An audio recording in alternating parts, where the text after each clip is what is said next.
साथियों नमस्कार, स्वागत है आप सभी का उत्कर्ष परिवार में। देखिए साथियों, राष्ट्रपति की शक्तियों के संदर्भ में अपन बात कर रहे थे और राष्ट्रपति की कार्यपालिका संबंधी शक्तियों के संदर्भ में अपन बात कर चुके थे। राष्ट्रपति की कार्यपालिका संबंधी शक्तियों के संदर्भ में बात करें तो हमने पढ़ा था कि राष्ट्रपति मंत्री परिषद की परामर्श से जो है ये कार्यपालिका संबंधी शक्तियों की को जो कार्य करते हैं। लेकिन आर्टिकल 53 में ये उल्लेख किया गया है कि देश की समस्त कार्यपालिका शक्तियां राष्ट्रपति में निहित होगी, लेकिन राष्ट्रपति अपने अधीनस्थ अधिकारियों के माध्यम से इन शक्तियों का प्रयोग करेगा। अर्थात आर्टिकल 53 में कहीं पर भी मंत्री परिषद की परामर्श की बात नहीं की गई है। आर्टिकल 74 में जो है ये राष्ट्रपति की सलाह एवं सहायता के लिए मंत्री परिषद होगी, जैसा प्रावधान किया गया है। साथ ही राष्ट्रपति की कार्यपालिका संबंधी शक्तियों में ही हमने जो है राष्ट्रपति की नियुक्ति संबंधी शक्तियों के बारे में भी जाना, जिसमें राष्ट्रपति सभी राज्यों में राज्यपाल की नियुक्ति करते हैं, केंद्र शासित प्रदेशों में उप राज्यपाल, प्रशासक एवं आयुक्त की नियुक्ति करते हैं, विदेशों में उच्चायुक्त एवं राजदूत की नियुक्ति करते हैं। साथ ही सीएजी हैं, आपके महान्यायवादी हैं, यूपीएससी हैं, इनके अलावा संयुक्त लोक सेवा आयोग हैं, या फिर मैं बात करूं वित्त आयोग के अध्यक्षों की नियुक्ति भी किनके द्वारा की जाती है? राष्ट्रपति के द्वारा की जाती है। इनके अलावा किसी भी जाति को अनुसूचित जाति में शामिल करना है, किसी भी जाति को अनुसूचित जनजाति में शामिल करना है, ये कुछ आर्टिकल मैंने आप लोगों को बताए तो बहुत बड़े जबरदस्त आर्टिकल हैं जहां से अच्छा प्रश्न पूछा जा सकता है। थोड़ा सा इसको जरूर ध्यान में रखिएगा। Article 338, article 338A, article 338B, उसके बाद आर्टिकल 339, 340, 341 और 342। ये बड़े जबरदस्त आर्टिकल हैं जो अनुसूचित जाति और जनजाति और पिछड़े वर्ग से संबंधित हैं और जो राष्ट्रपति की कौन सी शक्तियां हैं, कार्यपालिका संबंधी शक्तियों में शामिल हैं। और साथियों, हाल ही में इनको लेकर जो है महाराष्ट्र राज्य में विवाद हुआ था, जिसको लेकर ये पुनः चर्चा में है। पिछड़ा वर्ग, SC ST, तो ये थोड़ा सा जरूर ध्यान में रखिएगा, यहाँ से अच्छा प्रश्न पूछा जा सकता है। देखिए, आज अपन बात करने वाले हैं राष्ट्रपति की विधायी शक्तियों के संदर्भ में। कौन सी शक्तियों के संदर्भ में बात करेंगे? राष्ट्रपति की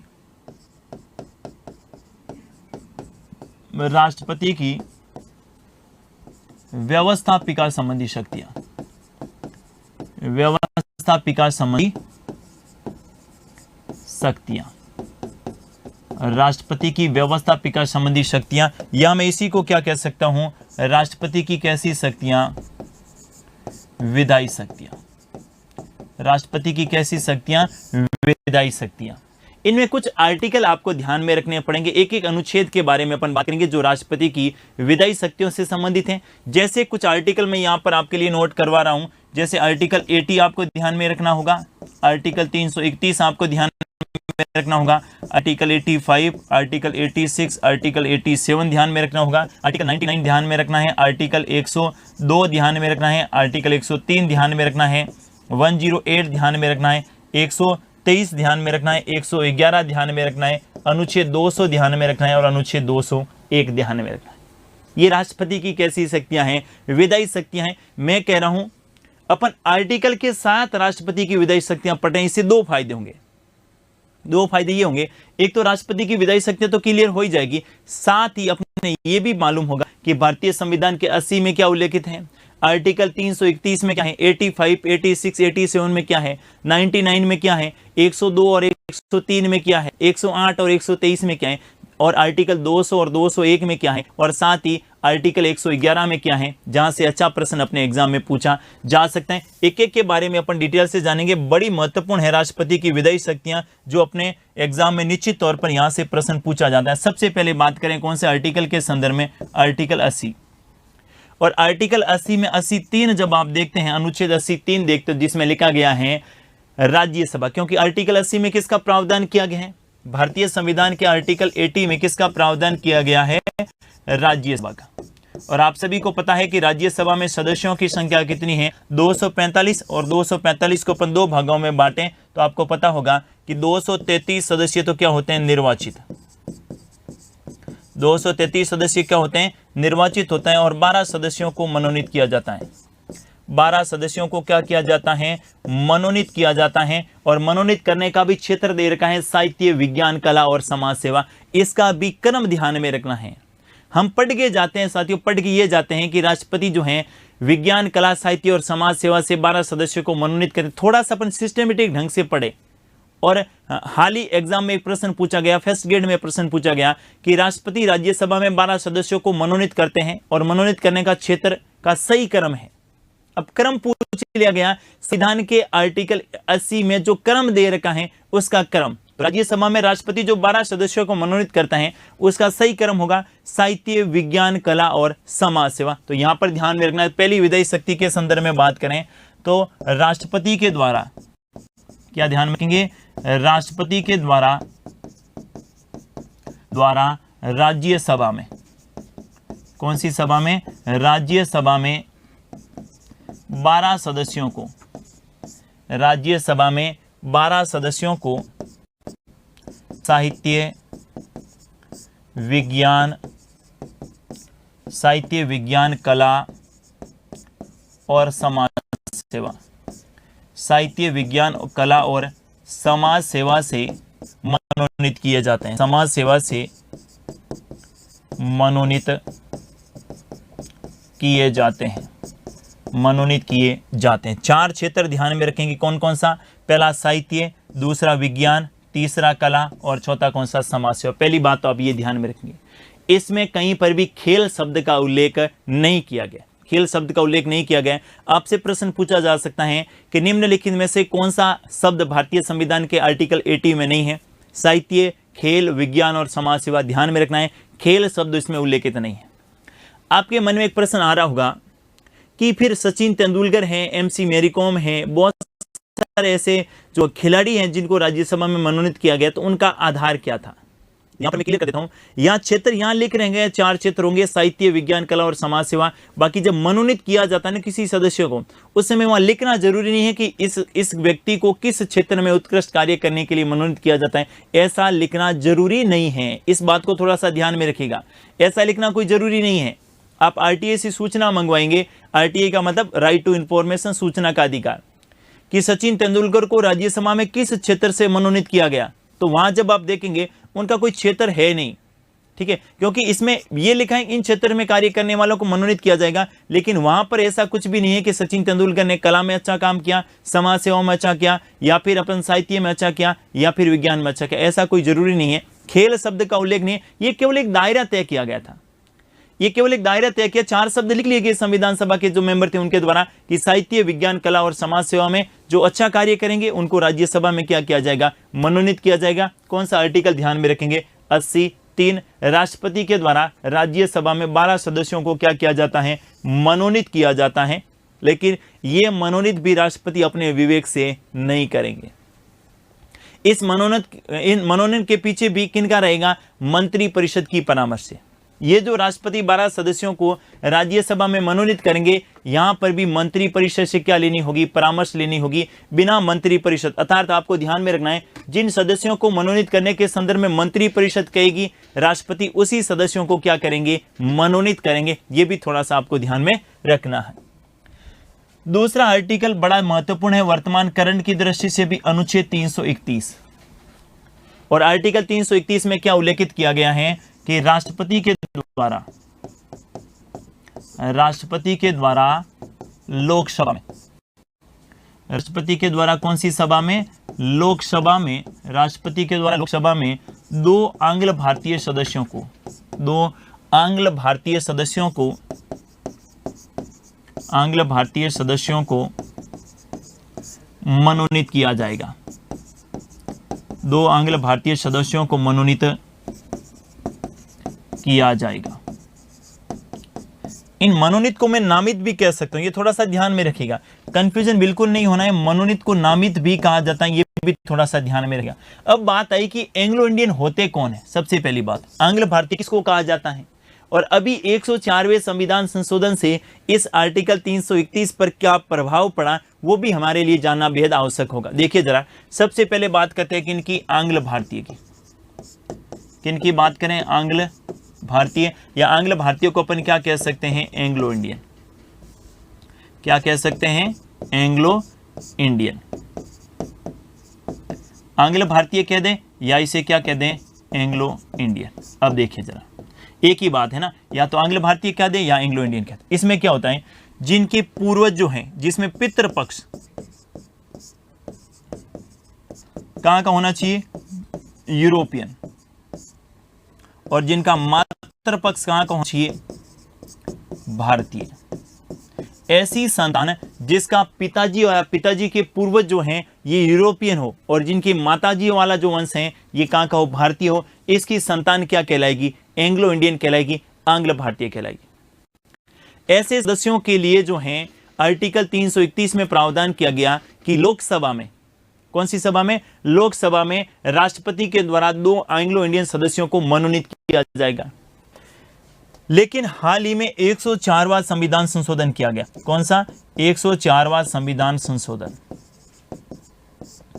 104वां संविधान संशोधन। और 104वां संविधान संशोधन हुआ था कब, 2020 में।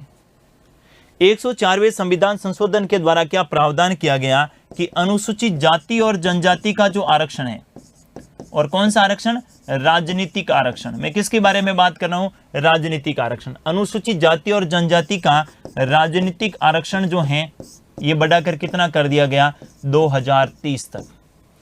अनुसूचित जाति और जनजाति का राजनीतिक आरक्षण, आप कहेंगे इनको कहां मिलता है, तो देखिए जरा, आपको पता होगा कि भारतीय संविधान के आर्टिकल 330 और आर्टिकल 332 में अनुसूचित जाति और जनजाति को क्या मिलता है, राजनीतिक आरक्षण। जिसमें आर्टिकल 330 में लोकसभा में आरक्षित सीटें की जाती हैं एससी और एसटी के लिए, और 332 में विधानसभा में अनुसूचित जाति और जनजाति के लिए राजनीतिक सीटें जो हैं ये आरक्षित की जाती हैं, विधानसभा की सीटें। तो ये एक प्रकार से क्या है, अनुसूचित जाति और जनजाति का आरक्षण। और यहां पर 2 आर्टिकल एंग्लो इंडियन के संदर्भ में थे, कौन कौन से, एक तो आर्टिकल 331 और एक आर्टिकल कौन सा, 333।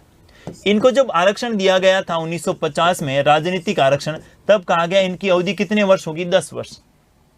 1950 में जब अनुसूचित जाति, अनुसूचित जनजाति और एंग्लो इंडियन को जो राजनीतिक आरक्षण दिया गया है, मैं कह रहा हूं आरक्षण 3 प्रकार के होते हैं, राजनीतिक आरक्षण, शिक्षण संस्थानों में प्रवेश को लेकर आरक्षण, और एक लोक नियोजन में अर्थात सरकारी नौकरियों में आरक्षण। यहां आज मैं केवल किसकी बात कर रहा हूं, राजनीतिक आरक्षण की।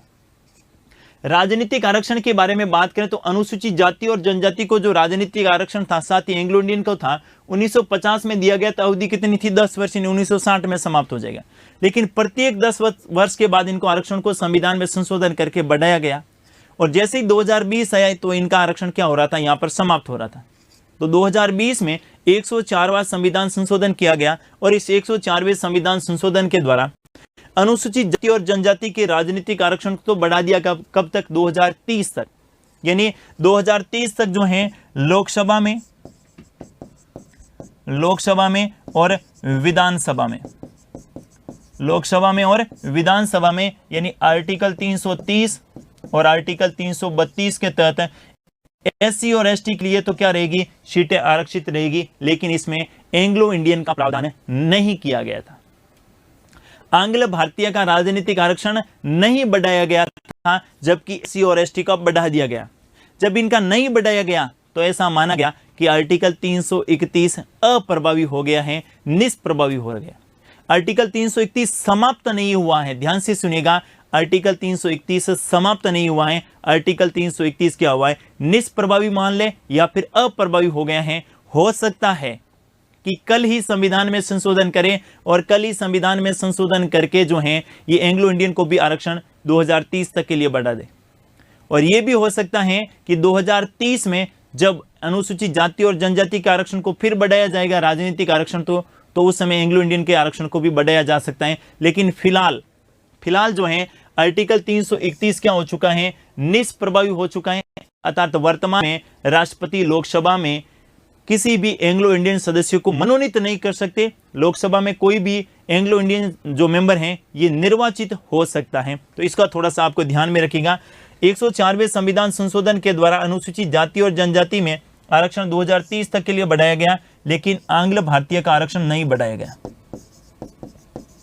आंग्ल भारतीय का आरक्षण नहीं बढ़ाया गया, अर्थात ये 331 क्या हो गया भाई, निष्प्रभावी हो गया, समाप्त नहीं हुआ। ध्यान से सुनिएगा, क्या हुआ है, निष्प्रभावी हुआ है। इस बात को आपको ध्यान में रखना है। कौन सा संविधान संशोधन, 104वां। आपसे प्रश्न ये पूछा जा सकता है कि अंतिम एंग्लो इंडियन कौन थे जो लोकसभा में मनोनीत हुए थे। ये भी अच्छा प्रश्न है। अंतिम आंग्ल भारतीय जो लोकसभा में मनोनीत हुए थे वो आपको ध्यान में रखना है। अंतिम एंग्लो इंडियन थे फ्रैंक एंथोनी, ये तो सर्वाधिक बार लोकसभा में मनोनीत हुए थे, जिसके बारे में अपन बात पहले भी कर चुके हैं। और अंतिम एंग्लो इंडियन के संदर्भ में आप ध्यान में रखेंगे, एक तो रिचर्ड हे और दूसरा कौन सा रखेंगे, जॉर्ज बेकर। ये जॉर्ज बेकर तो पश्चिम बंगाल के थे। कहां के थे, पश्चिम बंगाल। और ये कहां के थे, केरल। कहां के थे, केरल। ये अंतिम एंग्लो इंडियन है। ये कौन है भाई, अंतिम आंग्ल भारतीय, अंतिम आंग्ल भारतीय जो लोकसभा में मनोनीत हुए, लोकसभा में मनोनीत हुए। नाम ध्यान में रखिएगा, एक तो रिचर्ड हे और दूसरा कौन सा, जॉर्ज बेकर। और फ्रैंक एंथोनी के बारे में तो आपने कई बार सुना होगा। फ्रैंक एंथोनी जो हैं लोकसभा में सर्वाधिक बार मनोनीत होने वाले, लोकसभा में सर्वाधिक बार मनोनीत, लोकसभा में सर्वाधिक बार मनोनीत होने वाले कौन हैं, फ्रैंक एंथोनी। और अंतिम कौन है, रिचर्ड हे और जॉर्ज बेकर। दूसरी बात आप ये ध्यान में रखेंगे, ये जो फ्रैंक एंथोनी हैं, ये फ्रैंक एंथोनी संविधान सभा के सदस्य भी थे। आप लोगों को पता होगा संविधान सभा के भी क्या थे, सदस्य थे। संविधान सभा के क्या थे, सदस्य थे। और फ्रैंक एंथोनी ने ही संविधान सभा में आंग्ल भारतीय समुदाय का क्या किया था, प्रतिनिधित्व किया था। यह भी आपको ध्यान में रखना है। आपसे प्रश्न पूछे कि क्या वर्तमान में राष्ट्रपति एंग्लो इंडियन सदस्यों को लोकसभा में मनोनीत कर सकता है, आप कहेंगे नहीं। कौन से संविधान संशोधन के द्वारा आर्टिकल 331 को निष्प्रभावी कर दिया गया, आर्टिकल आपका अमेंडमेंट ध्यान में रखना 104वां। कब तक नहीं कर सकता, तो 2030 तक। हो सकता है कि 2030 के बाद वापस से एंग्लो इंडियन को राजनीतिक आरक्षण मिल भी सकता है और जरूरी भी नहीं है। इस बात को थोड़ा सा आपको ध्यान में रखना है। आगे आपको 3 आर्टिकल राष्ट्रपति की विधायी शक्तियों के संदर्भ में बात करने हैं और आपको यहां पर 3 अनुच्छेद साथ में ध्यान में रखने होंगे। कितने आर्टिकल साथ में ध्यान में रखने होंगे, 3। कौन कौन से, 85, आर्टिकल 86 और कौन सा 87। तीनों का तुलनात्मक रूप से पढ़ेंगे तो आप जो है बहुत ही जल्दी समझ जाएंगे। आर्टिकल 300, आर्टिकल 85, 86 और 87। देखिए जरा, सबसे पहले बात करें 85 में प्रावधान किया गया है कि राष्ट्रपति जो हैं, राष्ट्रपति संसद के सत्र को क्या करता है, आहूत। और आहूत करने का मतलब होता है भी बुलाना। राष्ट्रपति संसद के सत्र को आहूत करता है और राष्ट्रपति संसद के सत्र का सत्रावसान करता है। राष्ट्रपति संसद के सत्र का सत्रावसान करता है और सत्रावसान का मतलब होता है संसद के सत्र को क्या करना, समाप्त करना। और तीसरा इसमें ध्यान में रखना है कि राष्ट्रपति जो हैं, राष्ट्रपति लोकसभा को भंग कर सकता है। राष्ट्रपति लोकसभा को क्या कर सकता है, भंग कर सकता है। राष्ट्रपति लोकसभा को क्या कर सकता है भाई, भंग कर सकता है। ध्यान से सुनिएगा, बड़ा जबरदस्त प्रश्न है 85 में। संसद के सत्र को बुलाता कौन है, राष्ट्रपति। आप कहेंगे संसद के सत्र का क्या मतलब हुआ। भारत में संसदीय शासन प्रणाली को स्वीकार किया गया है और भारत में संसद के 3 सत्र होते हैं, आपको पता होगा। एक तो होता है बजट सत्र, दूसरा होता है मानसून सत्र और तीसरा होता है शीतकालीन सत्र। कौन सा सत्र, शीतकालीन सत्र। कौन से, बजट सत्र, मानसून सत्र और शीतकालीन सत्र। सबसे पहले मैं बात करूं बजट सत्र की। बजट सत्र की शुरुआत होती है फरवरी माह से और फरवरी से लेकर 4 महीने चलता है। सामान्यतः चलता है ना, सामान्यतः का मतलब है कई बार लोकसभा के चुनाव जब फरवरी, मार्च, अप्रैल में होते हैं तो वहां पर पहले सीधा ऐसा नहीं मानसून सत्र होगा। वर्ष का प्रथम सत्र हमेशा बजट सत्र होता है, इस बात को थोड़ा सा ध्यान में रखिएगा। और सामान्यतः जो है ये प्रक्रिया रहती है। बजट सत्र की शुरुआत फरवरी माह से होती है, 4 महीने चलता है, फरवरी, मार्च, अप्रैल और मई। फरवरी, मार्च, अप्रैल और मई। इसके बाद जून में क्या रहता है, अवकाश। ये मानसून सत्र चलता है जुलाई, अगस्त और सितंबर। कई बार जून में भी बुला लिया जाता है, तो ये सामान्यतः मैं बता रहा हूं, बाकी जरूरी ऐसा नहीं है। ये जो शीतकालीन सत्र है ये चलता है नवंबर और दिसंबर, ठीक है, नवंबर और दिसंबर। संसद के 3 सत्र होते हैं। बजट सत्र जो सबसे महत्वपूर्ण सत्र होता है जिसमें बजट रखा जाता है, बजट पारित किया जाता है। दूसरा मानसून सत्र होता है और तीसरा शीतकालीन सत्र होता है। अब संसद के सत्र को बुलाना है, कौन बुलाएगा? राष्ट्रपति। अपने विवेक से बुलाएगा? नहीं, मंत्री परिषद के कहने पे बुलाएगा। बजट के सत्र को समाप्त करना है, कौन करेगा? राष्ट्रपति करेगा। मानसून सत्र को बुलाना है, राष्ट्रपति बुलाएगा, और मानसून सत्र को समाप्त करना है, कौन करेगा? राष्ट्रपति करेगा। यानी संसद के सत्र को बुलाना, संसद के सत्र को आहूत करना कौन करेगा? राष्ट्रपति करेगा। और संसद के सत्र का सत्रावसान कौन करेगा? राष्ट्रपति करेगा। अब आपसे पूछे कि संसद के सत्र को स्थगित करना है, स्थगित कौन करेगा? स्थगित पीठासीन अधिकारी करेगा। स्थगित का क्या मतलब हुआ कि कई बार संसद की कार्रवाई में इस प्रकार की बाधा उत्पन्न हो जाती है, विपक्षी दल जो इस प्रकार का माहौल बना देते हैं जिसके कारण संसद का सत्र नहीं चल पा रहा है, ऐसी स्थिति में जो पीठासीन अधिकारी होगा, यानी लोकसभा में लोकसभा का अध्यक्ष और राज्यसभा में राज्यसभा का सभापति, संसद के सत्र का क्या करते हैं? वहां पर स्थगित करते हैं। सत्रावसान वो नहीं करेंगे, सत्रावसान कौन करेगा? राष्ट्रपति ही करेगा। और संसद के सत्र को बुलाएगा कौन? राष्ट्रपति बुलाएगा।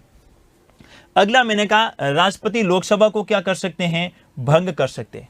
आपको पता है राज्यसभा स्थायी सदन है, राज्यसभा कभी भंग होती नहीं है, लोकसभा भंग होती है। लोकसभा को भंग कौन कर सकता है? राष्ट्रपति करेगा। कौन से अनुच्छेद में लिखा गया है? 85 में, कि राष्ट्रपति विवेक से करेगा, अपने विवेक से आज मन हुआ कि लोकसभा भंग कर दो, भंग कर दी जाएगी। नहीं, ऐसा नहीं है।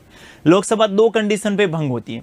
ये जो लोकसभा है, ये लोकसभा 2 कंडीशन पे होती है। एक तो जब लोकसभा का कार्यकाल क्या हो जाए? पूर्ण हो जाए। पहले क्या ध्यान में रखेंगे? जब कार्यकाल क्या हो जाए? पूर्ण हो जाए। जब कार्यकाल क्या हो जाए? पूर्ण हो जाए। और दूसरा आपको ध्यान में रखना है, जब प्रधानमंत्री, दूसरा क्या ध्यान में रखेंगे? जब प्रधानमंत्री लोकसभा के भंग करने की क्या करे? सिफारिश करे। जब प्रधानमंत्री लोकसभा को भंग करने की सिफारिश करे, ऐसी स्थिति में लोकसभा को भंग किया जा सकता है। ये आपको ध्यान में रखना है। आर्टिकल कौन सा? 85 में कितनी बातें ध्यान में रखेंगे? 3। कितनी बातें? 3। और लोकसभा को भंग कौन करेगा? राष्ट्रपति। लेकिन क्या प्रधानमंत्री के कहने से राष्ट्रपति लोकसभा को भंग कर देगा? हाँ, किया जा सकता है। जैसे मोदी जी अब कह दे लोकसभा को भंग कर दो, तो राष्ट्रपति लोकसभा को भंग कर सकते हैं। लेकिन क्या ऐसी सलाह मानने के लिए राष्ट्रपति बाध्यकारी होगा? नहीं, बाध्यकारी नहीं है। ये थोड़ा सा ध्यान में रखिएगा। कुछ ऐसी सिफारिशें हैं जहां राष्ट्रपति को माननी पड़ती हैं, लेकिन कुछ ऐसी बातें हैं जो अपने विवेक पर निर्भर करना है। विवेक का मतलब है कि प्रधानमंत्री ने कहा लोकसभा को भंग कर दो, लेकिन दूसरा कोई ऐसा व्यक्ति या राजनीतिक दल ये कहे कि हमारे पास बहुमत है और हम लोकसभा का कार्यकाल अभी तक पूरा नहीं हुआ है, पहले भंग मत कीजिएगा, हम लोकसभा में बहुमत सिद्ध करेंगे, तो राष्ट्रपति जो है उस वैकल्पिक सरकार को भी बनाने का मौका देती है। इसीलिए कहते हैं संसदीय शासन प्रणाली में वैकल्पिक सरकार बन सकती है। दूसरा आर्टिकल ध्यान में रखना आपको 86 में क्या ध्यान में रखेंगे? 86 में आप ध्यान में रखेंगे राष्ट्रपति जो हैं, कौन? राष्ट्रपति जो हैं ये संसद में संदेश भेज सकता है, संदेश भेज सकता है। राष्ट्रपति संसद में संदेश भेज सकता है, संबोधित कर सकता है,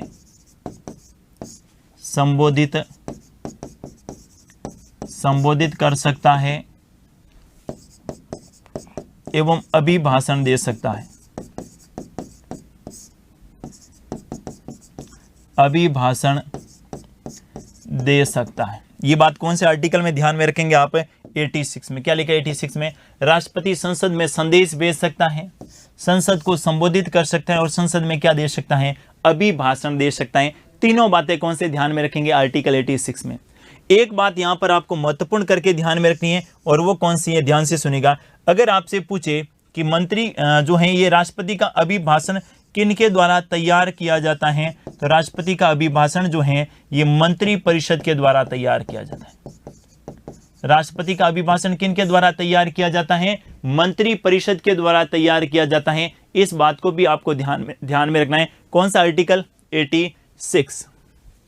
अगला आर्टिकल आप ध्यान में रखेंगे कौन सा? 87। और 87 में क्या ध्यान में रखेंगे? राष्ट्रपति जो हैं ये संसद में विशेष अभिभाषण दे सकता है, राष्ट्रपति संसद में क्या दे सकता है, विशेष अभिभाषण दे सकते हैं। आप कहेंगे विशेष अभिभाषण, तो आपको यहां पर ध्यान में रखना है विशेष अभिभाषण 2 बार होगा। कब कब, एक तो वर्ष की प्रथम बैठक में, वर्ष की कौन सी बैठक में, प्रथम बैठक में, और दूसरा आपको ध्यान में रखना है, दूसरा कौन सी, लोकसभा के गठन की प्रथम बैठक में, लोकसभा की गठन की कौन सी बैठक में, प्रथम बैठक। ये दोनों आपको ध्यान में रखने। कौन सा आर्टिकल हो गया, 87। तीनों तुलनात्मक रूप से पढ़िएगा, 85, 86 और 87। देखिए जरा, सबसे पहले 85 में राष्ट्रपति क्या कर सकता है, संसद को आहुत कर सकता है और सत्रावसान कर सकता है, लोकसभा को भंग कर सकता है। इसके बाद 86 में संदेश भेज सकता है, संबोधित कर सकता है, अभिभाषण दे सकता है। अभिभाषण मंत्री परिषद के द्वारा तैयार किया जाता है। उसके बाद 87 में राष्ट्रपति संसद में विशेष अभिभाषण देता है। विशेष अभिभाषण जो है, एक तो वर्ष की प्रथम बैठक, और वर्ष की प्रथम बैठक कौन से सत्र में होती है, बजट सत्र में। कौन से सत्र में, बजट सत्र में। और दूसरा आप ध्यान में रखेंगे, लोकसभा के गठन की कौन सी बैठक, लोकसभा के गठन की प्रथम बैठक में राष्ट्रपति क्या देता है, विशेष अभिभाषण देता है। यह भी आपको ध्यान में रखना होगा। अगला आर्टिकल देखिए 99। अनुच्छेद 99 में संसद के सदस्यों की शपथ की बात की गई। क्या बात की गई है, संसद के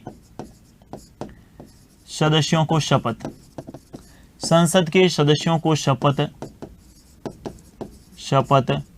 राष्ट्रपति या राष्ट्रपति के प्रतिनिधि के द्वारा, राष्ट्रपति या राष्ट्रपति के प्रतिनिधि के द्वारा, राष्ट्रपति या राष्ट्रपति के प्रतिनिधि के द्वारा दिलाई जाती है, दिलाई जाती है। ये आपको ध्यान में रखना है। आर्टिकल 99 में क्या लिखा है, संसद के सदस्यों को शपथ राष्ट्रपति या राष्ट्रपति के प्रतिनिधि के द्वारा दिलाई जाती है। इसमें 2 बातें आप ध्यान में रखेंगे। आपको ये ध्यान में रखना है कि मनोनीत सदस्यों को शपथ, क्या ध्यान में रखेंगे, मनोनीत सदस्यों को शपथ, मनोनीत सदस्यों को शपथ, मनोनीत सदस्यों को शपथ राष्ट्रपति स्वयं दिलाता है, राष्ट्रपति स्वयं दिलाता है। मनोनीत सदस्यों को शपथ राष्ट्रपति स्वयं दिलाता है।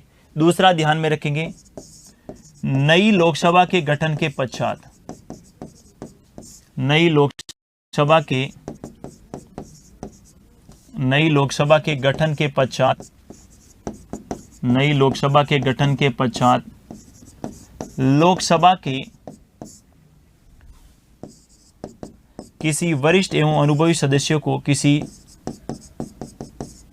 वरिष्ठ एवं अनुभवी सदस्य को, वरिष्ठ एवं अनुभवी सदस्य को प्रोटेम स्पीकर नियुक्त किया जाता है, प्रोटेम स्पीकर नियुक्त किया जाता है, प्रोटेम स्पीकर नियुक्त किया जाता है। क्या नियुक्त किया जाता है, प्रोटेम स्पीकर नियुक्त किया जाता है। एवं इन्हें ध्यान से सुनिएगा, एवं इन्हें लोकसभा सदस्य के रूप में शपथ दिलाई जाती है, लोकसभा सदस्य के रूप में शपथ दिलाई जाती है, लोकसभा सदस्य के रूप में शपथ दिलाई जाती है। किसके रूप में शपथ दिलाई जाएगी, लोकसभा सदस्य के रूप में शपथ दिलाई जाती है। यहां पर आप क्या ध्यान में रखें, मैंने क्या कहा, मनोनीत सदस्यों को शपथ तो कौन दिलाएगा, राष्ट्रपति स्वयं दिलाएगा। दूसरा आपको ध्यान में रखना है कि नई लोकसभा के गठन के पश्चात लोकसभा के किसी वरिष्ठ एवं अनुभवी सदस्य को क्या बनाया जाता है, प्रोटेम स्पीकर।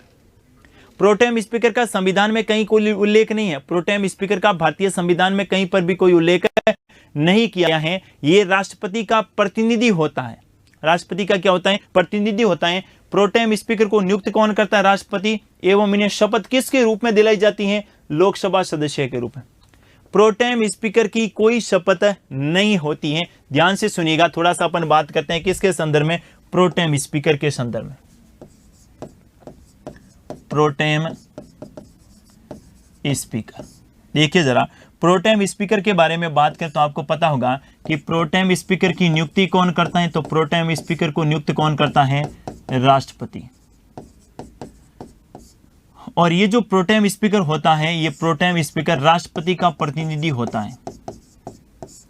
राष्ट्रपति का क्या होता है, प्रतिनिधि होता है। अगली बात आप ध्यान में ये रखेंगे कि इसका संविधान में उल्लेख नहीं है, संविधान में उल्लेख नहीं है। अगली बात आप ये ध्यान में रखेंगे कि प्रोटेम स्पीकर के दो कार्य होते हैं। प्रोटेम स्पीकर के कितने कार्य होते हैं, दो कार्य होते हैं। कौन कौन से दो कार्य, तो पहला आप ध्यान में रखेंगे लोकसभा के सभी सदस्यों को शपथ दिलाना। लोकसभा के सभी सदस्यों को शपथ दिलाना। लोकसभा के सभी सदस्यों को क्या दिलाना, शपथ दिलाना। और दूसरी, जब तक लोकसभा का स्थायी अध्यक्ष नहीं बन जाता, जब तक लोकसभा का स्थायी अध्यक्ष नहीं बन जाता, लोकसभा का स्थायी अध्यक्ष नहीं बन जाता, स्थायी अध्यक्ष नहीं बन जाता, तब तक लोकसभा की अध्यक्षता करना। तब तक लोकसभा की क्या करना, अध्यक्षता करना। और जैसे ही लोकसभा का स्थायी अध्यक्ष बन जाएगा, जैसे ही क्या होगा, लोकसभा का स्थायी अध्यक्ष बन जाएगा, लोकसभा का स्थायी अध्यक्ष बन जाएगा, प्रोटेम स्पीकर का पद क्या हो जाएगा, समाप्त जाएगा। प्रोटेम स्पीकर का पद क्या हो जाएगा, समाप्त हो जाएगा। प्रोटेम स्पीकर का पद क्या हो जाएगा, समाप्त हो जाएगा। ये ध्यान में रखिएगा। थोड़ा सा इसको मैं वापस से रिपीट कर रहा हूं। पहली बात, प्रोटेम स्पीकर राष्ट्रपति का प्रतिनिधि होता है। प्रोटेम स्पीकर का संविधान में उल्लेख नहीं किया गया है। इनका कार्य दो होता है। एक तो लोकसभा की बात करें तो आपको पता है लोकसभा में 543 मेंबर हैं। कितने मेंबर हैं, 543। अब 543 सदस्यों को एक एक करके शपथ दिलानी होती है। और आपको यह भी पता है कि एक दिन में शपथ दिलाना इनको संभव नहीं है। इनके लिए शपथ जो है 2, 4, 5 दिन चलती है। और कई बार सदस्य एक सप्ताह बाद आते हैं, 2 सप्ताह बाद आते हैं, तो जब भी आते हैं उनको शपथ दिलानी होती है। तो राष्ट्रपति बार बार वहां थोड़ी आएगा कि लो आज कौन 2 जने आए उनको शपथ दिलाते, कल 15 को दिलाई, 25 को दिलाई, 50 को दिलाई, नहीं। राष्ट्रपति एक दिन आएंगे और नई लोकसभा के गठन के पश्चात जो प्रथम बैठक होगी उसमें राष्ट्रपति आएंगे। और राष्ट्रपति क्या करेंगे, राष्ट्रपति एक सदस्य को जिनको लोकसभा का अनुभव हो उनको प्रोटेम स्पीकर नियुक्त कर देगा और कह देगा ये मेरा प्रतिनिधि है। और यही बाकी जितने भी लोकसभा के मेंबर हैं उन सबको शपथ दिलेगा। बाकी कितने बच गए, 542। कितने बच गए, 542। इन सभी 542 सदस्यों को शपथ दिलाने का काम कौन करता है, प्रोटेम स्पीकर करेगा। और दूसरा प्रोटेम स्पीकर क्या कार्य करेगा, दूसरा प्रोटेम स्पीकर यह कार्य करेगा कि जब तक लोकसभा का स्थायी अध्यक्ष नहीं बनता, जब तक लोकसभा का स्थायी अध्यक्ष नहीं बनता है तब तक प्रोटेम स्पीकर लोकसभा की क्या करेगा, अध्यक्षता करेगा। और जैसे ही लोकसभा का स्थायी अध्यक्ष बन जाएगा प्रोटेम स्पीकर का पद क्या हो जाएगा, अपने आप ही समाप्त हो जाएगा। यानी इनको अलग से त्यागपत्र देने की भी कोई आवश्यकता नहीं होगी। जैसे वर्तमान में 17वीं लोकसभा चल रही है। वर्तमान में कौन सी लोकसभा चल रही है, 17वीं लोकसभा चल रही है, 17। और 17वीं लोकसभा में प्रोटेम स्पीकर किसे बनाए गए थे, वीरेंद्र कुमार को। 17वीं लोकसभा में प्रोटेम स्पीकर किसको बनाए गए थे, वीरेंद्र कुमार को। लेकिन जैसे ही लोकसभा के स्थायी अध्यक्ष बने कौन, ओम बिरला जी। जैसे ही लोकसभा के स्थायी अध्यक्ष कौन बने, ओम बिरला जी बने, तो इनका पद अपना आप ही क्या हो गया, समाप्त हो गया। ये थोड़ा सा आपको ध्यान में रखना है। आपसे प्रश्न पूछे लोकसभा में राष्ट्रपति का प्रतिनिधि कौन होता है, प्रोटेम स्पीकर। क्या प्रोटेम स्पीकर का संविधान में उल्लेख है क्या, नहीं। प्रोटेम स्पीकर किसकी शपथ लेता है, प्रोटेम स्पीकर किसकी शपथ लेता है, तो आपको ध्यान में रखना है प्रोटेम स्पीकर भी लोकसभा सदस्य के रूप में शपथ लेता है, क्योंकि प्रोटेम स्पीकर की खुद की कोई शपथ होती नहीं है। प्रोटेम स्पीकर की कोई शपथ नहीं होती है। और इनके कितने कार्य हैं, 2 कार्य। पहला, एक तो लोकसभा के सभी सदस्यों को शपथ दिलाना, और दूसरा जब तक लोकसभा का स्थायी अध्यक्ष नहीं बन जाता तब तक लोकसभा की क्या करना, अध्यक्षता करना। और जैसे ही लोकसभा का स्थायी अध्यक्ष बन जाएगा प्रोटेम स्पीकर का पद अपने आप ही क्या हो जाएगा, समाप्त हो जाएगा। ध्यान से सुनिएगा, आर्टिकल कौन सा हो गया, 99। अगला आपको ध्यान में रखना, दो आर्टिकल एक साथ, 102 और दूसरा आप ध्यान में रखेंगे 103। 102 और 103। अनुच्छेद 102 में क्या लिखा गया है? संसद के सदस्यों की निर्भरताओं के संदर्भ में, संसद के सदस्यों के निर्भरताओं के संदर्भ क्या लिखा गया है? 102 में संसद के सदस्यों के निर्भरताओं के संदर्भ। अगर कोई संसद का सदस्य बन गया है, संसद का सदस्य बनने का मतलब है लोकसभा की भी और राज्यसभा की। अगर कोई व्यक्ति लोकसभा या राज्यसभा का सदस्य बन गया है, जैसे मैं एमपी हूं और मेरी किन आधारों पर जो है सदस्यता समाप्त हो सकती है, ऐसा नहीं कि मैं पूरे 5 साल रहूंगा, कुछ ऐसे आधार भी हैं जिसके आधार पर उनकी सदस्यता क्या हो सकती है? समाप्त हो सकती है। तो संसद के सदस्यों के निर्भरताओं के आधार, निर्भरताओं के आधार किस में दे रखे हैं? इसी किस में दे रखे हैं? आर्टिकल 102 में दे रखे हैं। कहां दे रखे हैं? आर्टिकल 102 में दे रखे हैं। कौन कौन से? ध्यान सुनिए। पहला देखिए, अगर किसी इस मेंबर ने, जो मेंबर ऑफ पार्लियामेंट है, इन्होंने लाभ का पद ग्रहण कर लिया, लाभ का पद कर लिया धारण, लाभ का पद धारण कर लिया हो, लाभ का पद क्या कर लिया? धारण कर लिया। या दूसरा, ये मानसिक रूप से चित्त विकृत है, मानसिक रूप से चित्त विकृत, मानसिक चित्त विकृत, जिसको मैं क्या कहता हूं? पागल हो गया है। या आप तो ध्यान में रखना है, दिवालिया हो गया है। क्या हो गया है? दिवालिया हो गया है। या इसके पास भारत की नागरिकता नहीं है, भारत की नागरिकता समाप्त होगी, या किसी कारण से इन्होंने भारत की नागरिकता को त्याग दिया है, भारत की नागरिकता नहीं हो। ऐसी स्थिति में अगर कोई मेंबर ऑफ पार्लियामेंट है, मतलब संसद का सदस्य है, उसकी सदस्यता भी समाप्त हो सकती है। इसका उल्लेख कौन से आर्टिकल में लिखा है? 102। लेकिन सदस्यता का निर्धारण कौन करेगा? तो इन आधारों के आधार पर अनुच्छेद 103 के अनुसार राष्ट्रपति निर्वाचन आयुक्त से, राष्ट्रपति निर्वाचन आयुक्त से परामर्श करके, निर्वाचन आयुक्त से परामर्श करके संसद के सदस्यों की, संसद के सदस्यों की निर्भरताओं का, संसद के सदस्यों की निर्भरताओं का निर्धारण कर सकते हैं, निर्धारण कर सकते हैं। ये बात कौन से आर्टिकल में ध्यान में रखेंगे? 103। बड़ा जबरदस्त प्रश्न यहां से बन सकता है। आर्टिकल 102 में तो आधार दिए गए हैं कि अगर कोई सांसद बन गया है, भाई अगर ये कोई सांसद है, ठीक है, तो सांसद क्या क्या ऐसा करेगा जब उसकी संसद की सदस्यता समाप्त हो जाएगी?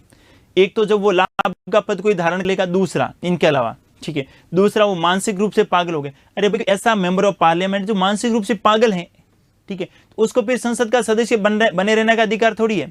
या फिर ऐसा कोई संसद का सदस्य है जो दिवालिया घोषित हो चुका है बैंक के द्वारा, या फिर उसके पास जब भारत की नागरिकता नहीं रही है, तो उसे कोई हक नहीं है कि भारत में वो लोकसभा या राज्यसभा का सदस्य रहे। लेकिन इसके संदर्भ में निर्धारण कौन करेगा? निर्धारण किन के द्वारा किया जाएगा? मैंने कहा निर्धारण राष्ट्रपति के द्वारा किया जाए। लेकिन राष्ट्रपति किन की परामर्श से करेगा? निर्वाचन आयोग, जो अपने केंद्रीय निर्वाचन आयोग हैं, उन निर्वाचन आयोग में जो निर्वाचन आयुक्त होता है, मुख्य निर्वाचन आयुक्त, इसकी परामर्श से राष्ट्रपति क्या करेगा? इनकी योग्यताओं, सॉरी इनकी अयोग्यताओं का क्या करेगा? निर्धारण करेगा। एक और आपने पढ़ा होगा, ये तो है आर्टिकल 102 में दिए गए। एक इन्हीं के आधार पर दूसरी बात आपको ध्यान में रखनी है, और वो क्या है? ध्यान से सुनिएगा। या फिर जो है अगर किसी संसद के सदस्य ने क्या किया है? दल बदल किया। दूसरा आधार, ये तो एक आधार है, दूसरा आधार क्या है? अगर किसी संसद के सदस्य ने दल बदल किया है, तो दल बदल के आधार पर उसका निर्धारण कौन करेगा? संबंधित सदन का, या राष्ट्रपति नहीं करेगा, संबंधित सदन का अध्यक्ष या सभापति। कौन करेगा? संबंधित सदन का अध्यक्ष या सभापति। यानी अगर सदस्य लोकसभा का है तो निर्धारण करेगा लोकसभा का अध्यक्ष, और अगर सदस्य राज्यसभा का है तो कौन करेगा? राज्यसभा का सभापति इसका क्या करेगा? निर्धारण करेगा। कौन सा आर्टिकल हो गया? 102। और आर्टिकल कौन सा? 103। इसको आपको ध्यान में रखना है, अच्छा प्रश्न हो सकता है।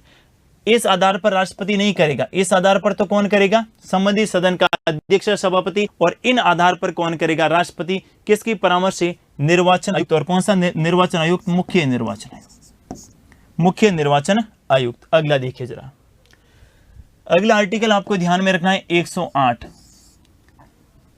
108 में किसका प्रावधान किया गया है? संयुक्त बैठक, जॉइंट सिटिंग, संयुक्त बैठक। संयुक्त अधिवेशन का कहीं प्रावधान नहीं है, किसका प्रावधान किया गया है? संयुक्त बैठक का। सबसे पहले संयुक्त बैठक क्यों बुलाई जाती है? कारण होना चाहिए, कौन बुलाता है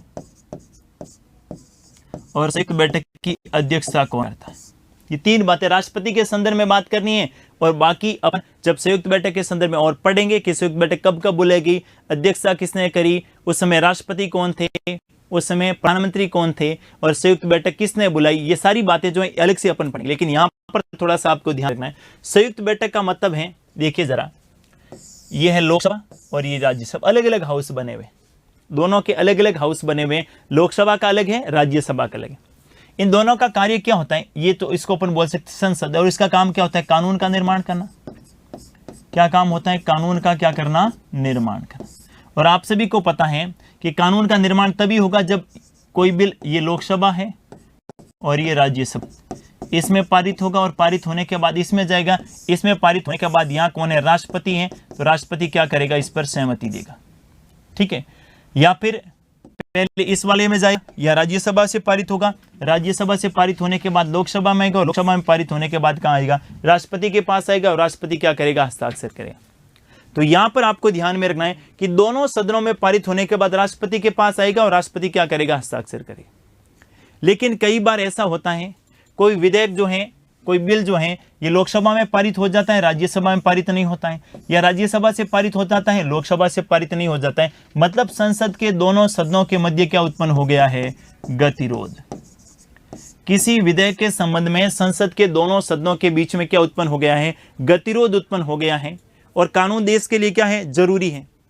ऐसी स्थिति में क्या होता है? राष्ट्रपति जो है संयुक्त बैठक बुलाता है। और अब संयुक्त बैठक का मतलब क्या होगा? संयुक्त बैठक का मतलब होगा, ये एक ही हाउस है, ये जॉइंट सिटिंग भी बना हुआ है। संसद भवन कभी जाइएगा विजिट करने के लिए, तो वहां पर दोनों के लिए अलग अलग हाउस बने हुए हैं, जहां लोकसभा की बैठक होती है, राज्यसभा की बैठक होती है, और एक ऐसा हॉल भी बना हुआ है जहां जॉइंट सिटिंग होती है, यानी जहां पर जो है लगभग 800 मेंबर ऑफ पार्लियामेंट के बैठने की व्यवस्था कर रखी है। तो यहां पर क्या होगा? ये जॉइंट सिटिंग में क्या रहेगा? बड़ा हॉल रहेगा, और यहां पर जो है लोकसभा और राज्यसभा, यानी 543 और 245, ये सभी सदस्य एक साथ बैठेंगे, और एक साथ बैठने के बाद फिर अब इस विधेयक को रखा जाएगा, और इस विधेयक को क्या किया जाएगा? पारित किया जाएगा। विधेयक को क्या किया जाएगा? पारित किया जाएगा, और उसके बाद राष्ट्रपति के पास आएगा, राष्ट्रपति क्या प्रदान करेगा? सहमति प्रदान करेगा। तो आर्टिकल 108 में आपको ध्यान में रखना, संयुक्त बैठक क्यों बुलाई जाती है? तो ध्यान से सुनिएगा, संयुक्त बैठक बुलाने का कारण है, जब लोकसभा क्यों बुलाई जाती है संयुक्त बैठक? सबसे पहले आप क्या ध्यान में रख रहे हैं, क्यों बुलाई जाती है? तो ध्यान से सुनिएगा, संयुक्त बैठक क्यों बुलाई जाती है?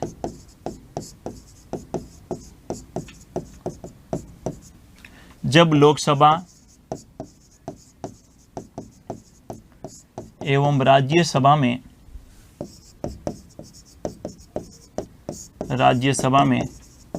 किसी विधेयक को लेकर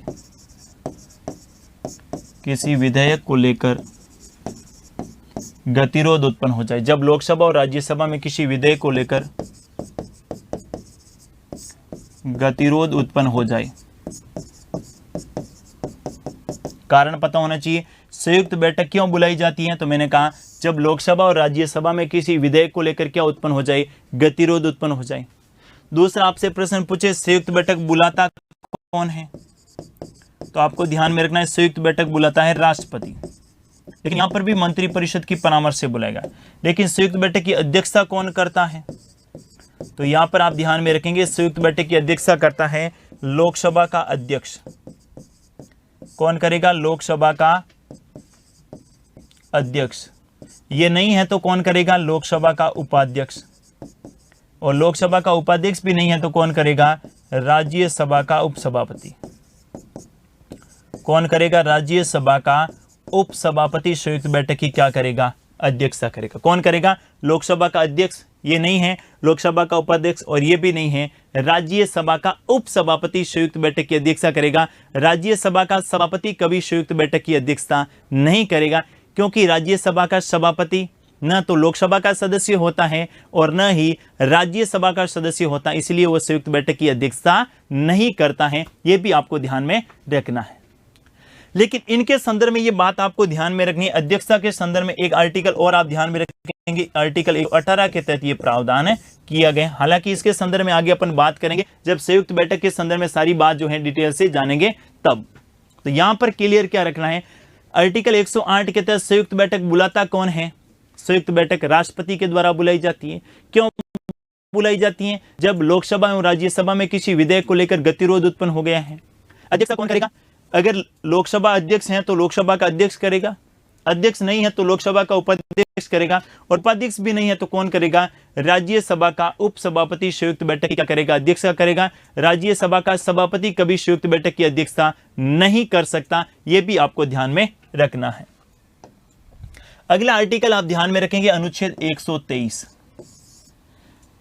123 में किसका प्रावधान किया गया है भाई, अध्यादेश। किसका प्रावधान किया गया है, अध्यादेश का। अब अध्यादेश क्या होता है, देखिए जरा, आप सभी को पता है कि जब संसद का सत्र चलता है तभी कानून बनते हैं। भाई संसद का सत्र पूरे 12 महीने चलता है नहीं। संसद के सत्र की बात करें तो मैंने कहा संसद के 3 सत्र होते हैं, एक बजट सत्र है, एक मानसून सत्र, एक शीतकालीन सत्र है। जब संसद का सत्र नहीं चल रहा हो, ध्यान से सुनिएगा, जब संसद का सत्र नहीं चल रहा हो और देश में किसी कानून की आवश्यकता पड़ जाए तो राष्ट्रपति मंत्री परिषद के कहने पर एक अध्यादेश जारी करता है। और अध्यादेश एक अस्थायी कानून होता है, काम तो वैसा का वैसा करेगा जैसा कानून संसद के द्वारा पारित होकर करता है, लेकिन इसकी अवधि तय होती है कि जब तक संसद का सत्र नहीं चले तब तक ये कानून होगा, और ये कानून काम तो वैसा का वैसा करेगा जैसा जो है संसद के द्वारा पारित होने, लेकिन इसकी अवधि क्या की जाती है, निर्धारित होती है। अध्यादेश के संदर्भ में क्या ध्यान में रखेंगे, जब संसद का सत्र नहीं चल रहा हो, जब संसद का सत्र नहीं चल रहा हो, जब संसद का सत्र नहीं चल रहा हो और देश में किसी कानून की आवश्यकता पड़ जाए, किसी कानून की आवश्यकता पड़ जाए, देश में किसी कानून की आवश्यकता पड़ जाए तो राष्ट्रपति अध्यादेश जारी कर सकता है, अध्यादेश जारी कर सकता है। ध्यान से सुनिएगा, यहां पर मैंने क्या कहा, जब संसद का सत्र नहीं चल रहा हो, जब संसद का सत्र चल रहा हो उस समय राष्ट्रपति अध्यादेश जारी नहीं कर सकता। जब संसद का सत्र नहीं चल रहा हो और देश में कानून की आवश्यकता पड़ जाए, राष्ट्रपति क्या जारी कर सकता है, अध्यादेश जारी कर सकता है। अब बात आई अध्यादेश क्या है, तो अध्यादेश एक प्रकार का अस्थायी कानून है, और जब तक संसद का सत्र नहीं चलेगा तब अध्यादेश जो है कानून की भांति काम करेगा। लेकिन यहां पर आपको पता है कि संसद के 2 सत्रों के मध्य, संसद के 2 सत्रों के मध्य 6 माह से अधिक का समय नहीं हो सकता। संसद के 2 सत्रों के मध्य 6 माह से अधिक का समय नहीं हो सकता, और इसका मतलब ये हुआ कि ये जो बजट सत्र है, बजट सत्र के साथ बाद में जो सत्र रहेगा जिसको अपन बोलते हैं मानसून सत्र, और तीसरा जो सत्र होता है वो कौन सा होता है, शीतकालीन सत्र। इनके मध्य जो है 6 माह से अधिक का समय नहीं हो सकता। कितने माह से अधिक, यानी बजट सत्र की अंतिम जब बैठक होगी और मानसून सत्र की प्रथम बैठक होगी, इनमें अधिकतम 6 माह से अधिक समय नहीं हो सकता। यानी 6 माह से पहले जो है संसद का सत्र बुलाना आवश्यक होता है। और अगर बजट सत्र में कई बार मानसून सत्र नहीं हो तो सीधा ही शीतकालीन सत्र बुलाया जाए, तो ऐसी स्थिति में भी 6 माह से अधिक समय नहीं हो। और अगर मानसून सत्र नहीं बुलाए और बजट और मानसून और सीधा वापस से बजट सत्र बुलाएं तो भी 6 माह से अधिक का समय नहीं होना चाहिए। यानी बजट संसद के 2 सत्रों के मध्य 6 माह से अधिक का समय नहीं होता है। और अध्यादेश जारी करने के, ध्यान से सुनिएगा मैंने क्या कहा, अध्यादेश जारी करने के 6 माह की अवधि अधिकतम रहेगी। 2 बातें यहां पर ध्यान में रखनी है। अध्यादेश की अवधि के संदर्भ में अच्छा प्रश्न कई बार एग्जाम में पूछा जाता है और अपन कंफ्यूज हो जाते हैं। अध्यादेश की अवधि, अब अध्यादेश की अवधि में आपको 2 बातें ध्यान में रखनी। एक तो प्रश्न होगा अध्यादेश की अधिकतम अवधि, अध्यादेश की कैसी अवधि, अधिकतम अवधि, अध्यादेश की कैसी अवधि, अधिकतम अवधि। और दूसरा प्रश्न होगा संसद का सत्र शुरू होने के पश्चात, संसद का सत्र शुरू होने के पश्चात अध्यादेश की अवधि, संसद का सत्र शुरू होने के पश्चात अध्यादेश की अवधि। दोनों का अलग अलग उत्तर रहेगा। अगर पूछे अध्यादेश की अधिकतम अवधि, आप क्या कहेंगे 6 माह। सीधा ही पूछे अध्यादेश की अधिकतम अवधि कितना करेंगे 6 माह। और प्रश्न पूछे कि संसद का सत्र शुरू होने के बाद अध्यादेश की अवधि, तो आप कहेंगे क्या 6 सप्ताह। क्या कहेंगे 6 सप्ताह। ऐसा नहीं आप 6 माह और 6 सप्ताह कर दें, और 6 सप्ताह का मतलब कितने दिन, 42 दिन। अब इसको समझिएगा। आज अध्यादेश जारी हुआ तो आपको पता है 6 माह के अंदर संसद का सत्र बुलाना ही होगा। तो अधिकतम अवधि कितनी है 6 माह। अगर 6 माह बाद किसी कारण से संसद का सत्र नहीं बुलाया गया, ऐसा होगा नहीं, लेकिन अगर हो जाए तो अध्यादेश समाप्त हो जाएगा। आज अध्यादेश जारी हुआ और 2 महीने बाद संसद का सत्र बुला दिया गया, तो अध्यादेश 6 महीने तक प्रभावी नहीं रहेगा। संसद का सत्र जिस दिनांक से शुरू हुआ है उस दिनांक से लगाकर 6 सप्ताह तक ही प्रभावी रहेगा। अर्थात संसद का सत्र शुरू होने के 6 सप्ताह तक ही अध्यादेश क्या रहेगा, प्रभावी रहेगा। अगर संसद का सत्र शुरू होने के 6 सप्ताह के पश्चात, अगर संसद का सत्र शुरू होने के 6 सप्ताह के पश्चात संसद के दोनों सदन इसे पारित कर देते हैं, तो ये परमानेंट कानून बन जाएगा, स्थायी कानून बन जाएगा। और अगर संसद का सत्र शुरू होने के 6 सप्ताह के पश्चात जो है ये संसद के दोनों सदन इसे पारित नहीं करेंगे, तो 42 दिन के बाद ये क्या हो जाएगा, समाप्त हो जाएगा। ध्यान से सुनिएगा। अगर संसद का सत्र शुरू होने के 6 सप्ताह के पश्चात, 6 सप्ताह के पश्चात अगर दोनों सदन क्या कर दे, पारित कर दे उस अध्यादेश को, तो क्या बन जाएगा, स्थायी कानून बन जाएगा। क्या बन जाएगा, स्थायी कानून बन जाएगा। नहीं तो क्या हो जाएगा, समाप्त हो जाएगा। अब यहां पर सुनिए, आपने देखा हुआ कृषि बिलों के संदर्भ में कि कृषि अध्यादेश आगे, कृषि अध्यादेश आगे, जो वर्तमान में विवाद चल रहा है। कृषि, ऐसे ही कृषि के संदर्भ में अध्यादेश जारी किए गए थे। यानी जब संसद का सत्र नहीं चल रहा था तो कृषि के संदर्भ में 3 अध्यादेश जारी किए गए। लेकिन जैसे ही संसद का सत्र शुरू हुआ, संसद के दोनों सदनों ने इस अध्यादेशों को पारित कर दिया, तो पारित करते क्या बन गया, स्थायी कानून बन गया। क्लियर है ना बात। अधिकतम अवधि के संदर्भ में पूछे, संसद का सत्र शुरू होने की अवधि पूछे, अध्यादेश दोनों सदनों को पारित कर देगा, तो क्या बन जाएगा, स्थायी कानून। एक और यहां पर प्रश्न पूछा जाए, और क्वेश्चन ये होता है कि क्या अध्यादेश को न्यायपालिका में चुनौती दी जा सकती है। तो आपको ध्यान में रखना है, अध्यादेश को क्या ध्यान में रखेंगे, अध्यादेश को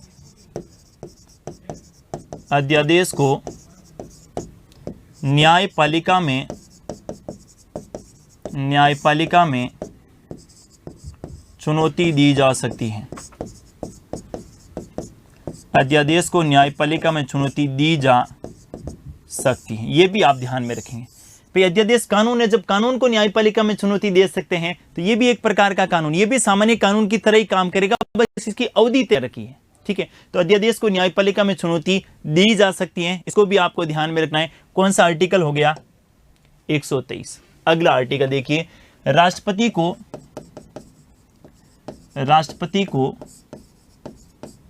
विधेयकों की स्वीकृति के संबंध में प्राप्त शक्ति, राष्ट्रपति को विधेयकों के स्वीकृति के संबंध में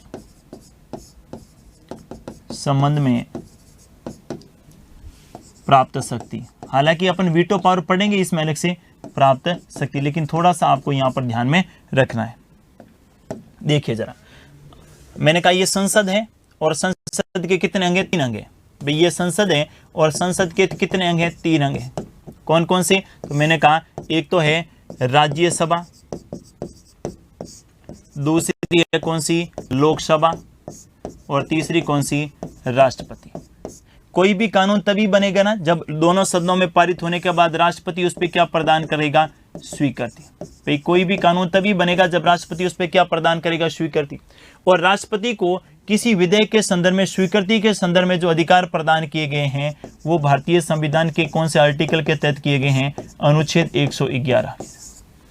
भारतीय संविधान का आर्टिकल 111 और आर्टिकल 111 में संसद के द्वारा पारित किसी विधेयक पर राष्ट्रपति को स्वीकृति के संदर्भ में क्या किया गया है? अधिकार प्रदान किया गया है। तो ये आप ध्यान में रखेंगे। 111 में क्या है? संसद के द्वारा, संसद के दोनों सदनों के द्वारा, संसद के दोनों सदनों के द्वारा पारित विधेयक पर स्वीकृति के संबंध में, स्वीकृति के संबंध में राष्ट्रपति को प्राप्त शक्ति, राष्ट्रपति को प्राप्त शक्ति कौन से आर्टिकल में ध्यान में रखेंगे? 111। क्लियर है बात? हालांकि इसके संदर्भ में अपन बात करेंगे आगे, जो वीटो शक्ति पढ़ेंगे, यानी निलंबनकारी वीटो क्या होता है, आत्यंतिक वीटो क्या होता है और जेबी वीटो क्या होता है, तो वहां पर आपका वापस से रिपीट हो जाएगा। एक बार केवल यह ध्यान में रखना है कि संसद के संदर्भ में, यहां पर मैं किसके बारे में बात कर रहा हूं? संसद के संदर्भ में किसी विधेयक पर स्वीकृति के संदर्भ में आपसे पूछे कि राष्ट्रपति उसे स्वीकृत कर सकता है, अस्वीकृत कर सकता है, पुनर्विचार के लिए लौट सकता है, ये अपने पास सुरक्षित रख सकता है किसी बिल या विधेयक को, तो उसका अधिकार कौन से आर्टिकल में है? 111। भाई दोनों सदनों में जब तक ये प्रस्तावित होता है तब तक तो इसे अपन क्या बोलते हैं? विधेयक बोलते हैं। क्या बोलते हैं? विधेयक, या जिसे अपन क्या कह सकते हैं? बिल। लेकिन जैसे स्वीकृत हो जाएगा अपन इसे क्या कहेंगे? अधिनियम। और अधिनियम तभी बनेगा, अधिनियम या एक्ट, और अधिनियम और एक्ट तभी बनेगा जब राष्ट्रपति उसे क्या प्रदान करेगा? स्वीकृति प्रदान करेगा। और इसका आधार कौन सा आर्टिकल है? 111। ये तो बात हो गई संसद के संदर्भ। लेकिन आपसे प्रश्न ये पूछे राज्य विधानमंडल के संबंध में,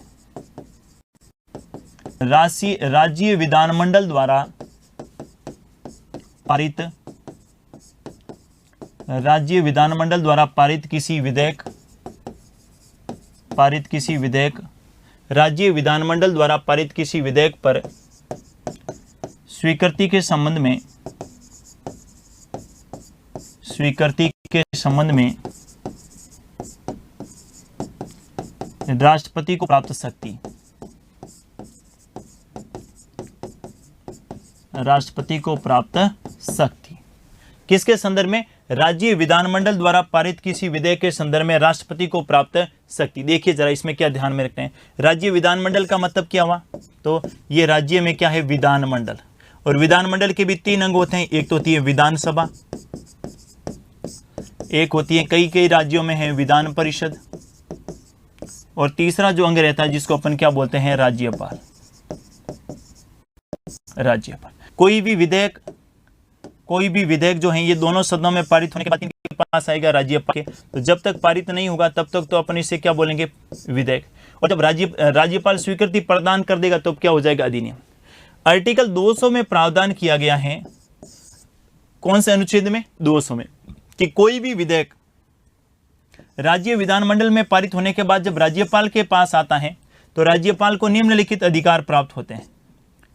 निम्नलिखित अधिकार क्या होते हैं? या तो वो विधेयक को क्या कर सकता है? स्वीकृत, या उसे क्या कर सकता है? अस्वीकृत, या इसको कहां भेज सकते हैं? वापस से पुनर्विचार के लिए, और या फिर इसे क्या कर सकता है? राष्ट्रपति हेतु सुरक्षित रख सकता है। राष्ट्रपति हेतु सुरक्षित। ध्यान से सुनिएगा, बड़ा महत्वपूर्ण प्रश्न है यहां पर। कोई विधेयक राज्य विधानमंडल में पारित किया, राज्यपाल की स्वीकृति के लिए आया, राज्यपाल ने उसे कहा राष्ट्रपति हेतु सुरक्षित भेज दिया, और आर्टिकल 200 में यह प्रावधान किया गया 201 में कि किसी राज्य विधानमंडल के संदर्भ में कोई बिल जो है राष्ट्रपति के पास आता है तो राष्ट्रपति को कौन सी शक्ति प्राप्त होगी? तो राष्ट्रपति या तो उसे क्या कर देगा? स्वीकृत, या इसे क्या कर देगा? अस्वीकृत, या इसको क्या कर देगा, राज्यपाल के माध्यम से वापस पुनर्विचार के लिए भेज देगा, और या फिर क्या करेगा, पुनर्विचार के पास भेज देगा। और अगर राज्यपाल ने वापस से राष्ट्रपति के पास भेजा तो राष्ट्रपति हस्ताक्षर करने के लिए बाध्यकारी नहीं होगा। बस ये बात समझनी है। आर्टिकल 111 और आर्टिकल 201। आर्टिकल 111 के बारे में बात करें तो आर्टिकल 111 में मैंने क्या कहा, संसद के द्वारा किसी विधेयक के संबंध में राष्ट्रपति को प्राप्त शक्ति। और आर्टिकल 201 में क्या बात ध्यान में रखनी है, आर्टिकल 201 में ध्यान में रखनी है, राज्य विधानमंडल द्वारा पारित किसी विधेयक के संदर्भ में राष्ट्रपति को प्राप्त शक्ति। राज्यपाल किसी बिल को किसके पास भेज सकता है, राष्ट्रपति के पास भेज सकते हैं, और राष्ट्रपति उसे स्वीकृति प्रदान कर सकते हैं, उसे अस्वीकृति प्रदान कर सकते हैं, उसे राज्यपाल के माध्यम से वापस पुनर्विचार के लिए राज्य की विधानमंडल में भेज सकते हैं, और वापस से अगर वापस राष्ट्रपति के पास आए, राष्ट्रपति हस्ताक्षर करने के लिए बाध्यकारी नहीं है। जबकि संसद में एक भी पुनर्विचार के लिए भेज सकते हैं, एक बार के बाद वापस जब राष्ट्रपति के पास आता है, राष्ट्रपति को हस्ताक्षर करने ही होते हैं संसद के संदर्भ में, लेकिन राज्य विधानमंडल के संदर्भ में राष्ट्रपति हस्ताक्षर करने के लिए बाध्यकारी नहीं है। ये बात कौन से आर्टिकल में लिखी गई है, अनुच्छेद 201 में। बड़ी जबरदस्त बात है, ध्यान में रखिएगा, प्रश्न पूछा जा सकता है कि क्या राज्य विधानमंडल द्वारा पारित किसी विधेयक को राज्यपाल ने राष्ट्रपति के पास भेजा है तो राष्ट्रपति हस्ताक्षर करने के लिए बाध्यकारी होगा अथवा नहीं। आप कहेंगे आर्टिकल 201 में लिखा है राष्ट्रपति हस्ताक्षर करने के लिए बाध्यकारी नहीं है। क्लियर है बात। अंतिम विधायी शक्ति के बारे में बात करें तो आप सभी को पता होगा कि संघ लोक सेवा आयोग, दूसरा आप ध्यान में रख सकते हैं केंद्रीय वित्त आयोग,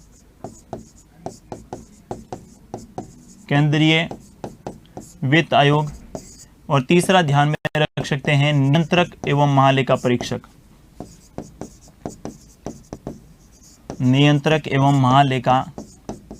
परीक्षक।